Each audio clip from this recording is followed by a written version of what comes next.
어린이 주일을 맞아서 이렇게 우리 주일학교 아이들도 예배를 참여하고 또 순서를 또 맡아서 준비하는 걸로 합니다. 참 귀하고 아름다운 모습입니다. 특별히 우리 마가복음 10장의 13절로 16절의 오늘 본문 말씀은 여러분들이 어린이 주일 때 꼭 한 번 이상은 들으셨던 본문일 것입니다. 오늘 본문의 말씀으로 이런 자의 것이니라, 이런 자의 것이니라 제목으로 함께 나누기를 원하는 것입니다. 예수님께서는 천국이 어린아이들의 것이다 라고 말씀하고 있습니다. 어린아이들을 축복하시면서 어린아이와 같은 순수한 자들이 들어가는 것이요, 어린아이 같은 겸손한 자들이 들어가는 것이 천국이라 말씀하고 있어요. 그러므로 오늘 어린이 주일을 말해서 어린이들이 주인공이 아니라는 것이죠. 어린이와 같은 그러한 믿음을 우리가 회복하는 주일, 참으로 우리 주님께서 귀히 보시는 그러한 순수한 믿음, 겸손한 믿음을 갖는 귀하고 결단하는 복된 주일 되시기를 주의 이름으로 축원합니다. 어린이주일을 해서 어린이가 주인공이 되는 날이 아니에요. 어린이날 알아서 가정마다 하시고, 교회에서는 우리로 하여금 어린이 같은 믿음, 어린이와 같은 그런 순수함을 회복해야 된다는 것입니다. 저와 여러분 다 어린 시절이 있었어요. 그런데 이제 나이를 먹고 세월이 흐르면서 우리 얼마나 때가 묻고 또 세상의 각박한 삶으로, 방금 우리 지한 자녀의 고백처럼 광야 같은 세상에 살면서 어린아이 같으면 안 되거든요. 재빨라야 됩니다. 그리고 머리 회전이 빨라야 됩니다. 그래야 남한테 코베지 않고 사기당하지 않고 살아갈 수가 있어요. 하지만 언제나 주님은 우리에게 어린아이 같은 자가 되라고 말씀하세요. 우리가 오늘도 하나님의 말씀 앞에 참으로 주님이 원하시는 그런 믿음의 삶으로 살아갈 수 있기를 주의 이름으로 다시 한번 축원합니다. 그렇다면 오늘 이 시간 예수님 앞에 많은 군중들이 왔습니다. 그리고 그 가운데에는 자녀들을 안고 예수님에게 축복받기 위해서, 예수님 앞에 안수받기 위해서 나오는 부모들이 있어요. 바로 첫 번째로 예수님의 만져주심을 바라고 나오더라는 것입니다. 예수님이 터치해 주시는 것은 다른 게 아니죠. 그들을 축복해 주시는 것입니다. 그들을 안수해 주시는 거예요. 그것을 기대하면서 자녀들을 데리고 나오더라는 것입니다. 우리 본문 13절의 말씀 같이 읽어볼까요? 시작. 사람들이 예수께서 만져주심을 바라고 어린 아이들을 데리고 오매 제자들이 꾸짖거늘. 아멘. 여기 보면 이제 부모님들이 자기의 자녀들을 예수님께로 데리고 오는데 그 이유가 무엇이냐? 바로 자신들의 아이들을 예수님께서 만져달라고, 예수님께서 안수해달라고, 예수님께서 축복해달라고 기대하면서 나오더라는 것입니다. 오늘 우리 귀한 자녀손들을 주의 몸된 교회로 데려오고 나올 때에, 이 아이들을 교회로 보낼 때에 그런 마음으로 교회를 보내셔야 되는 거예요. 교회 가서 말씀 잘 들어라. 교회 가서 주님 주시는 말씀 듣고 복 받아라. 주님의 교회 가서 기쁘게 예배 드려라. 그래야지. 야, 오늘 교회 안 가면 너 혼나? 이렇게 혼주경을 내겨서 교회를 보내려고 하면 안 되는 거예요. 우리 교회 지금 나온 아이들, 오늘도 주일학교 제가 예배를 이제 설교했는데 9명의 아이들이 왔어요. 얼마나 기특합니까? 9시 시간에, 저도 어린아이였을 때 꼭 그 시간쯤 되면은 TV 앞에 너무너무나 재밌는 만행을 합니다. 그거를 볼 것인가? 교회를 가서 재미없는 설교를 들을 것인가? 탈등의 시간이 벌써 다가오는 거예요. 그런데 그 어린아이에게도 선택의 시간이 다가오지만 바른 선택을 해야 한다는 거예요. 나 편안하고 나 좋으라고 선택하는 것이 아니라 나에게 좋은 말씀으로, 나에게 복된 말씀으로 또한 생명의 인도하는 교회로 나아가고자 할 때 하나님께서 마치 어린 화초가 계속해서 물을 주고 또 태양광을 밟고 계속 그러면서 양분을 받아서 아름답게 잘 자라가듯이 우리 어린아이들도 복된 주일에 쟤네들이 뭔 말씀 알아듣겠어요. 저 어렸을 때 전도사님 누군지도 모르는데요. 그러나 이제 목사님이 설교하시는가 보다, 언제 끝나면 기도하는가 보다 그러면서 예배를 드려도 이제 마치 콩나물이 다 이렇게 물을 주면은 다 물이 빠져나가지만 잘 자라나듯이 우리 아이들이 우리 장로님도 기도하셨듯이 이 나라 이 민족 가운데 우리 교회 가운데에 귀한 제목감들로, 리더들로, 인재들로 자라날 줄로 믿습니다. 거기에는 여러분들의 노력이 필요하다는 것입니다. 오늘 본문에 나온 것처럼 아이들을 예수님께로, 예수님이 축복해 주시도록, 예수님이 안수해 주시도록, 예수님이 만져주시도록 데리고 나와야 되는 거예요. 여러분, 코로나 때문에 엄마 아빠들이 교회를 안 보내는 거예요. 자기들도 안 나오고 애들도 안 나오는 거예요. 그래서 한동안 우리 교회 주일학교가 있는 듯 없는 듯 온라인으로 예배를 드리긴 해도 아이들이 예배를 드리는지 마는지 알 수가 없었어요. 하지만 우리 교육위원회 중심으로 안 되겠다, 예배가 회복돼야 된다, 그러면서 우리 주일학교, 중고등부 이제는 현장 예배로 계속해서 잘 드리고 있습니다. 애들이 많이 나오든 적게 나오든 그 가운데 주님이 함께 하심을 믿고 믿음으로 예배할 때 하나님께서 복 주시고 은혜 주실 줄로 믿습니다. 오늘도 주님 앞에 나올 때에 아이들을 주님께로 만져주심을 바라고 예수님의 안수를 바라고 예수님의 축복을 바라는 그 마음으로 갔어요. 그런데 제자들이 어떻게 해요? 꾸짖는다는 것입니다. 제자들은 도대체 뭔 정신을 가지고 살아가는지, 예수님 앞에 나오는 아이들이 이제 어수선하지요, 산만하지요, 예배를 방해하지요, 그리고 예수님을 귀찮게 하지요. 어떤 아이들은 목마 태워달라, 어떤 아이들은 예수님 앞에 가까이 와서 무릎에 앉고 막 그러지 않았겠어요? 그래도 제자들이 꾸짖고 할 때 예수님이 노하시더라는 거예요. 그걸 막지 말라는 것입니다. 우리 본문 계속해서 읽어볼까요? 우리 14절 말씀 같이 읽어봅니다. 시작. 예수께서 보시고 노하시어 이르시되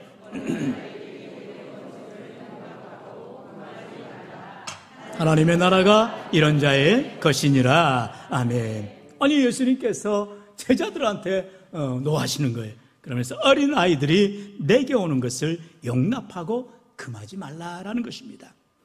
여러분, 여기에서 예수님의 마음, 얼마나 귀한 마음입니까?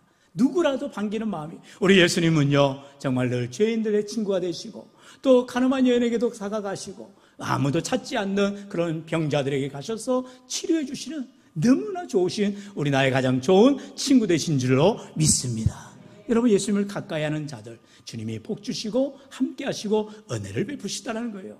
여러분, 요한복음 3장에 들어가 보면 이제 예수님을 밤중에 찾아온 그 바리새인이 있습니다. 우리가 잘 아는 니고데모라고 하는 당시의 바리새인이요 유대의 지도자라겠습니다. 당시 유대 나라에 이제 70명만 사내들인 공회원이 됩니다. 우리식으로 말하면은 이제 최고 권력기관이라 할 수 있지요. 그 소수 인원, 그 가운데 한 사람이 바로 니고데모입니다. 그가 밤중에 예수님을 찾아와요. 그러면서 그가 궁금한 그 하나님 나라에 대한, 하나님 나라에 어떻게 들어가야 되는가 궁금해서 묻는 거지요. 우리 요한복음 3장 1절로 5절의 말씀을 저와 이렇게 한 절씩 교독해 봅니다. 자, 먼저 1절 읽겠어요. 그런데 바리새인 중에 니고데모라 하는 사람이 있으니 유대인의 지도자라.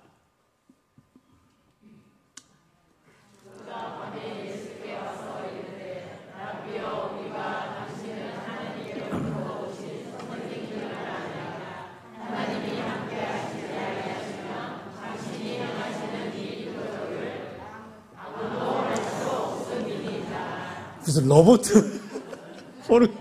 성경을 좀 펼치세요. 영상 꺼버립니다. 네. 영상은 보조제입니다. 보조제. 저는 그래서 1절 읽고 다들 어디 가셨나, 맛있는 꿀 드시러 가셨나.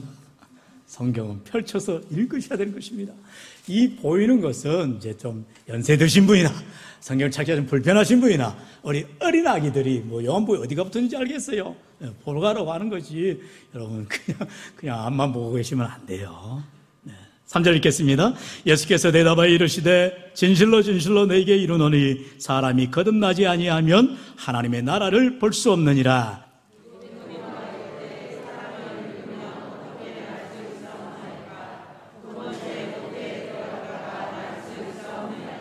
다 함께요. 예수께서 대답하시되 진실로 진실로 내게 이르노니 사람이 물과 성령으로 나지 아니하면 하나님의 나라에 들어갈 수 없느니라. 아멘. 할렐루야. 사랑하는 성도 여러분, 니고데모가 물어요. 예수님이라 처음에 선생이랍니다. 랍비라고 불어요. 그래도 존중하는 겁니다. 왜냐하면 이 니고데모와 예수님은 외적으로 볼 때도 어마어마한 차이가 있지요. 니고데모는 사내들인 공회원이라니까요. 바리새인입니다. 지도자라고 성경에 말하고 있죠. 유대인의 한 사람인 이 예수님밖에 되지 않아요. 우리가 예수님을 메시아로, 예수님을 나의 구주로, 예수님을 그리스도로 믿지만 당시에 예수님은 마치 이단자처럼 취급받던 나사렛에서 난 그런 청년으로밖에 보지 않는 것입니다. 그런데 니고데모가 예수님이 행한 기적을 들었어요. 그리고 그 소식을 듣고 궁금해서 예수님이 정말 메시아신가 궁금하여 찾아온 것입니다. 밤중에 와서 랍비여, 우리가 당신은 하나님께로부터 오신 선생이신 줄 아나이다. 예수님을 믿지 못하고 그저 선생 중에 한 분으로 인정하고 있는 이 니고데모에게 예수님이 뭐라 말씀하셨어요? 3절에 보니까 사람이 거듭나지 아니하면 하나님 나라를 볼 수 없다. 다시 말하면 중생, 다시 태어나는, 다시 거듭나는 그런 과정이 있어야 새 생명을 얻게 된다는 것입니다. 그러자 니고데모가 너무나도 단순하게 생물학적으로 묻는 것입니다. 아이고 예수님, 지금 제가 나이가 몇인데 이 늙은 내가 어머니 뱃속에 들어갔다 나와야 됩니까? 이렇게 묻는 거예요. 얼마나 단순합니까? 얼마나 우리가 일편적인, 어떻게 보면 합리적인 생각일 수 있지요. 다시 거듭나야 된다고 하니 니고데모는 자기 딴에는 그렇게밖에 볼 수가 없는 거죠. 그것이 아니라는 거지요. 언제나 성경 우리에게 분명하게 말씀하세요. 예수님을 믿으면 우리가 영생을 얻게 될 줄로 믿습니다. 성경은 언제나 말합니다. 주 예수를 믿으라. 그리하면 너와 내 집이 구원을 얻으리라 말씀하세요. 우리에게 다른 노력의 도구가 없습니다. 공로가 없습니다. 우리는 그저 예수님이 나의 구주가 되심을 믿을 때에, 나의 믿음으로 주님 앞에 나아갈 때에 주님께서 우리를 복되게 하시고 천국을 소유하게 하시고 하나님 나라의 백성의 삶을 살아가게 하시는 거죠. 고린도후서 5장 17절에 뭐라 말씀하세요? 그런즉 누구든지 그리스도 안에 있으면, 그리스도 안에 있다는 것은 구약적인 사고방식에서는 하나님의 임재 안에 거한다는 것입니다.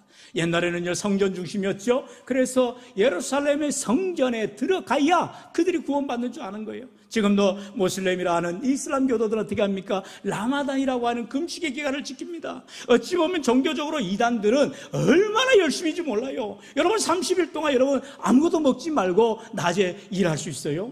그런데 지금 그들은 그렇게 합니다. 왜요? 그들의 율법이 그렇게 강조하거든요. 그래야 천국 간다는 거예요. 여러분 그렇게 해서 천국 갈 것 같으면 다 굶어야죠. 그럼 다 굶어 죽을 것밖에 되지 않겠잖아요. 여러분 그렇지 않아요. 어떤 내 노력으로, 선행으로, 내 공로로, 믿음으로 나아가지 아니한 어떤 방법으로도 천국에 갈 수 있는 방법은 단 한 가지도 없다는 거죠. 저와 여러분이 늘 믿음으로 고백하듯이 복음은 언제나 저와 여러분이 죄인이라는 사실을 선언하고 나아갑니다. 우리는 죄인이기 때문에 내 공로로, 내 노력으로, 내 어떤 선행으로, 어떤 방법으로도 천국에 들어갈 자가 아무도 없다는 것입니다. 그래서 하나님께서 친히 인간의 몸을 입으시고 의로우신 주님께서, 죄 없으신 주님께서 우리 죄를 대신하여 십자가에 지심으로, 피 흘려 죽으심으로 우리 죄를 다 사하여 주신 줄로 믿습니다. 십자가 없이는 구원이 없어요. 십자가 없이는 복음이 없어요. 십자가의 피 흘림 없이는 우리의 죄사함이 없다는 것입니다. 그렇기 때문에 저와 여러분 오직 예수 그리스도의 복음, 십자가의 복음을 믿을 때에, 주님의 십자가가 내 안에 들어올 때에 내가 주님 안에 거하게 되어지는 것이고, 그 인생은 과거의 삶이 아닌 이제는 변화된 삶으로 우리 주님의 새 생명 얻는 귀한 인생들이 되어지더라는 것입니다. 밤중에 찾아온 니고데모가 그 즉시 예수님이신 것을 믿는다면, 주님이 나의 구주를 믿는다고 고백하기만 하면 그 자리에서 그는 천국에 대한 확신을 갖게 되고 하나님 나라의 백성의 삶을 살아가게 되는 거예요. 그런데 여전히 니고데모에게는 구약적 사고방식, 바로 히브리석 사고방식이지요. 바로 메시아가 와야, 자신들의 구주가 와야 이제 이 전 세계가 자기들 나라 중심으로 시오니즘이라 하죠. 이스라엘이 주도적으로 해결에 가게 된다라고 생각하고 있는 것입니다. 그런데 당시에는 로마의 압제하에 있어요. 여전히 이스라엘은 독립도 못하고 어려운 가운데 핍박받는 그런 민족이었어요. 그런데 예수님이 오셨어요. 메시아신 주님이 오셨는데 아무런 변화가 없네요. 여전히 로마의 압제 속에 있고 유대의 총독인 빌라도 얼마나 괴롭히고 있습니까? 그러나 예수님은 오셔서 하늘나라를 선포하시고 주 예수 그리스도를 믿는 자들에게 복음의 능력, 바로 구원의 은혜를 허락하여 주시더라는 것입니다. 오늘도 마찬가지입니다. 지금도 전 세계 가운데에 아직도 예수님이 오셨음에도, 복음을 들음에도 믿지 않는 자들에게는 천국의 삶을, 하나님 나라를 누릴 수 없는 안타까운 현실을 우리가 보게 되지요. 그러나 저와 여러분은 믿음으로 성령의 은혜로 말미암아 우리가 구원함을 받게 되고 오늘도 하나님과 동행하는 믿음의 귀한 삶, 새 생명의 삶을 누리게 되는 줄로 믿습니다. 사랑하는 성도 여러분, 이처럼 우리 주님 앞에 나와야, 주님을 만나야 우리가 구원을 받는 것입니다. 어린아이일지라도 부모들은 예수님께로 데려와서 예수님에게 만져주심을, 예수님의 축복을, 예수님의 안수를 기다리며 기대하더라는 것이죠.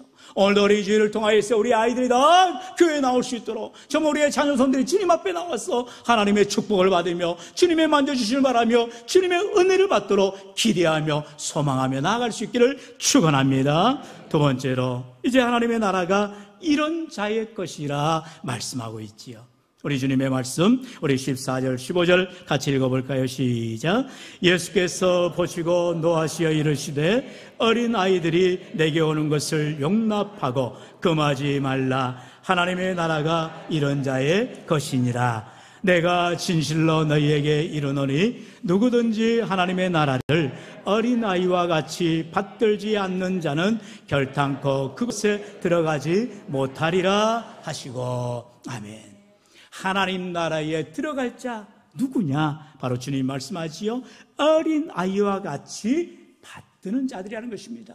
어린아이와 같은 자들이라는 것입니다. 천국은요, 어린아이와 같이 순수한 자들이 들어가는 것입니다. 어린아이와 같이 겸손한 자들이 들어가는 것이라는 거예요. 오늘도 이런 자, 바로 어린아이 같은 자를 우리 주님이 찾고 있다는 것입니다. 동일한 본문인 누가복음 18장에서는 16절로 17절에 이렇게 말씀하지요. 예수께서 그 어린아이들을 불러 가까이 하시고 이르시되 어린아이들이 내게 오는 것을 용납하고 금하지 말라. 하나님의 나라가 이런 자의 것이니라. 내가 진실로 너희에게 이르노니 누구든지 하나님의 나라를 어린아이와 같이 받아들이지 않는 자는 결단코 거기 들어가지 못하리라 하시니라. 아멘. 할렐루야. 누가복음에 보니까 좀 더 구체적으로 말하죠. 어린아이와 같이 받들지 않는 자를 누가복음에서는 어린아이와 같이 받아들이지 않는 자. 어린아이들은 마치 우리가 백지라고 말하잖아요. 스케치북에 하얀 도화자 같다는 것입니다. 무슨 말이에요? 아이들은 선입견이 없어요. 누구하고도 친구가 될 수 있고요, 누구하고도 친해질 수가 있는 거예요. 어린아이들이 그렇게 마음이 깨끗하다는 것입니다. 그런데 우리는 어떻게 합니까? 벌써 누구를 만나기만 하면 그 사람의 뒷조사를 해요. 그 사람이 어떤 사람인지, 어떻게 살아왔는지, 지금 뭐 하는지 다 알아보고 이 사람 내가 상대해도 될 만해. 그럼 가까이 하려고 해요. 벌써 이렇게 어떤 띠를 한다는 것입니다.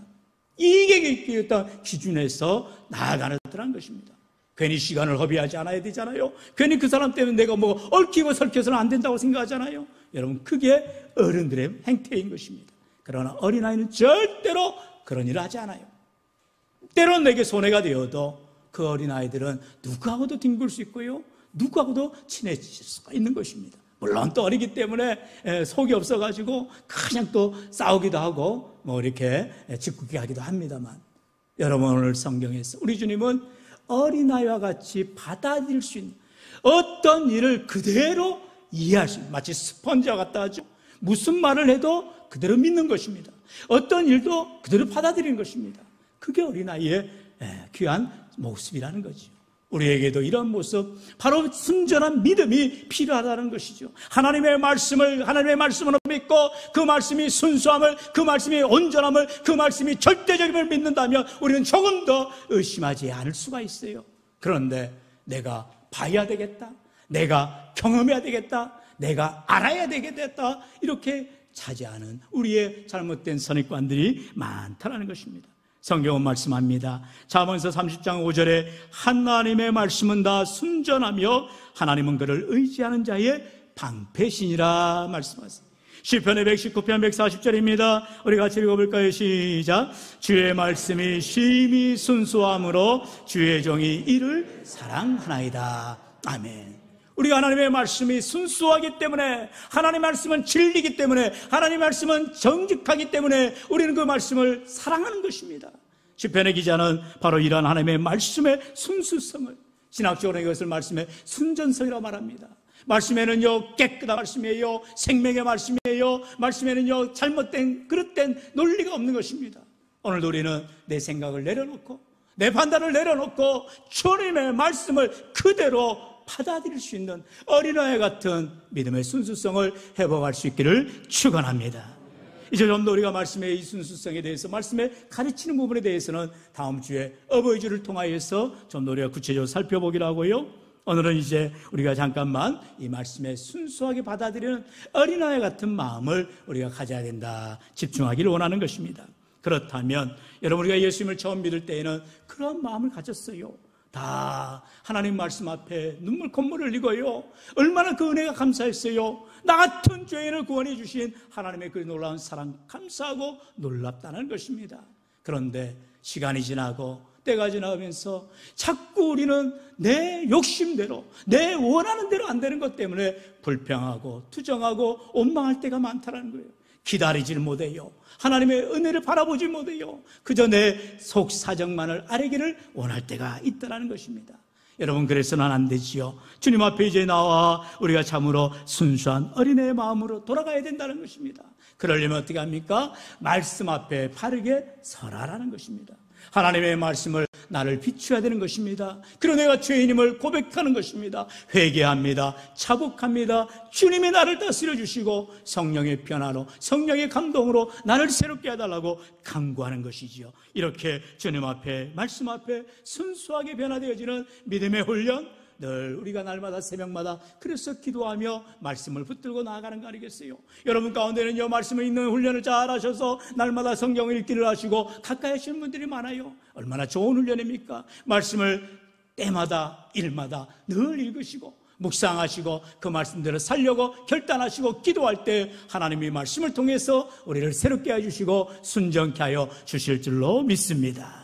이제 마지막으로, 이제 우리 주님께서 이런 자의 것이라 천국에 대한 말씀하시는 것은 바로 겸손한 자를 우리 주님이 축복하신다는 것입니다. 누가 천국에 들어갈 자라고요? 바로 순수한 사람, 겸손한 사람, 자신을 낮추는 자들, 섬기는 자들이 들어가는 곳이다 말씀하고 있지요. 우리 본문 마지막 16절입니다. 우리 같이 읽어볼까요? 시작. 그 어린아이들을 안고 그들 위에 안수하시고 축복하시니라. 아멘. 언제나 주님께 나오면 우리 주님 맞이해 주세요. 우리 주님 안아주세요. 우리 주님 안수하시고 축복하여 주신다는 것입니다. 할렐루야. 오늘도 주님 앞에 나와 하나님의 은혜 보좌 앞에서 주님의 은혜를 간구하며 하나님의 말씀을 듣고 내 삶을 다시 한번 바라보면서 우리가 죄사함의 은총, 우리의 회개의 은혜 통해 잡아가는 심령들마다 우리 하나님께 예수 그리스도의 보혈로 우리를 깨끗하게 정결케 하여 주시는 은혜가 있기를 축원합니다. 우리가 주님 앞에 나오는 이유는 나 같은 죄인을 살리신 주님, 그 은혜 놀라워, 그 은혜 고마워, 하나님의 은혜 감사하여 예배하는 것입니다. 내가 예배를 드려서 뭔가 내 의미를 감당한 것처럼 생각해서는 안 돼요. 어떤 습관을 쫓아 살아가는 사람들처럼 예배 행위로, 예배 의식으로, 종교 행위로 살아가는 인생이 되어서는 안 된다는 것입니다. 저는요, 항상 요즘에 이렇게 꼭 어린이날 즈음이 되면 뭐가 있어요? 4월 초파일이 다가옵니다. 온 동네마다 이렇게 연등을 달아놓고, 이렇게 요즘에는 도시 가운데에 이 절들이 많은지 몰라요. 그리고 절들이 얼마나 우렁차게 아주 짓는지 몰라요. 저는 그럴 때마다 이질감을 느낍니다. 야, 한마디로 내놔라. 1년 동안 너희들 지킬 테니까 내놔라. 뭐 이러잖아요. 여러분, 그것은 바른 모습이 아니에요. 그렇게 해서라도 여러분 1년 동안 세상 사람들은 들여가지고 뭔가 받기를 원하고 말 그대로 기복적으로 살아가는 삶을 살아갑니다. 그러나 그것은 바른 신앙이 아니죠. 신앙생활은 1년 12달 365일 수시각각 초마다 분마다 우리 주님이 함께 하시는 날마다 동행하는 은혜의 삶이 되어야 할 줄로 믿습니다. 우리 주님은 한 번도 우리를 떠나신 적이 없어요.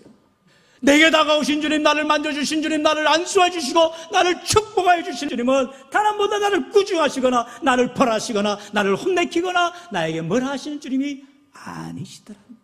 우리가 지난 시간 부활절의 말씀들을 통하여서 부활 이후에 제자들을 찾아오십니다. 그러면서 주님이 뭐라 말씀하셨다고요? 너에게 평강이 있을지어다. 부활의 주님, 그 부활의 자리까지 나아갈 때 얼마나 치욕스러운 저런과 희롱과 수많은 손가락질을 당했습니까? 심지어 제자들로부터 배반을 당합니다. 배신을 당합니다. 모른다라고 그 소리를 예수님이 듣지 않으셨겠어요?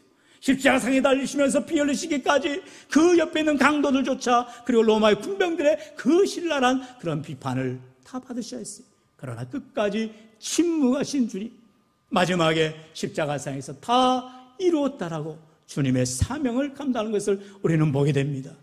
보통 사람들 같으면 이제 뭔가 회복이 되어지고 나서는 제일 먼저 뭐예요? 리벤지를 하지. 복수혈전. 네가 나한테 이럴 수가 있어? 멱살을 잡아도 한두 번 잡겠어요? 그냥 패대기를 쳐야죠. 그러나 주님은 절대로 그러지 아니하셨다는 거예요. 자기를 모른 척하고 떠났던 제자들에게도 주님 찾아가셔서 다시금 평강을 말씀하시고 성령을 부어주시고 함께하여 주시고 사명을 주시고 지난 시간 뭘 배웠어요? 서로 용서하라. 내가 너희를 용서한 것 같이 너희들도 서로 용서하라라고 오히려 사죄의 은총을 허락하여 주시더라는 것입니다. 오늘도 우리가 주님 앞에 이 믿음 가지고 살아갈 때에 우리는 저절로 겸손해지게 되고요, 주님처럼 낮아지는 마음, 겸손한 마음을 갖게 되어지더라는 것입니다. 사랑하는 성도 여러분, 마태복음 18장에 보면은 이제 제자들이 예수님께 나와서 이런 말을 또 하는 거예요. 예수님, 천국에서는 누가 큰 자입니까? 1절에 그렇게 말하지요. 그러자 예수님이 어린아이를 불러 세우시고 2절에 말씀하시기를 이르시되 진실로 너희에게 이르노니 너희가 돌이켜 어린아이들과 같이 되지 아니하면 결단코 천국에 들어가지 못하리라. 아니, 지금 제자들은 당연히 우리들은 천국에 들어갈 것이고 시간 천국에 들어가서 영의정, 좌의정, 우의정 수많은 자리에 올라갈 터인데 누가 더 큰 자입니까? 누가 더 좋은 자리 갑니까? 묻고 있어요. 그런데 예수님께서 그 순간 아이를 데려다가 그 어린아이를 세우면서 이 어린아이 같이 되지 아니하면 천국에 들어갈 수 없다라 말하는 거예요. 어린아이가 어떤 아이인데요? 겸손한 아이라는 것입니다. 어린아이는 카운트에도 들어가지 않았던, 당시에는 여자와 어린아이는 사람의 축에도 끼지 않았다니까요. 그만큼 인정받지 못하고 귀하게 자라지 못하는 아이들이었어요. 하지만 예수님께서는 그 가운데에 어린아이를 세우시고 이런 아이와 같은 겸손한 자들이 천국에 들어간다 말씀하시면서 3절에서 이렇게 말씀하셨지요. 우리 마태복음 18장 3절 말씀 같이 한번 읽어볼까요? 시작. 그러므로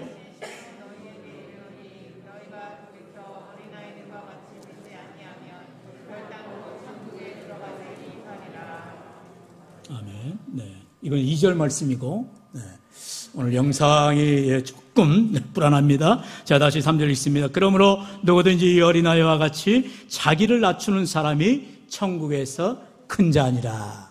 한번 따라할까요? 자기를 낮추는 사람이 천국에서 큰 자니라.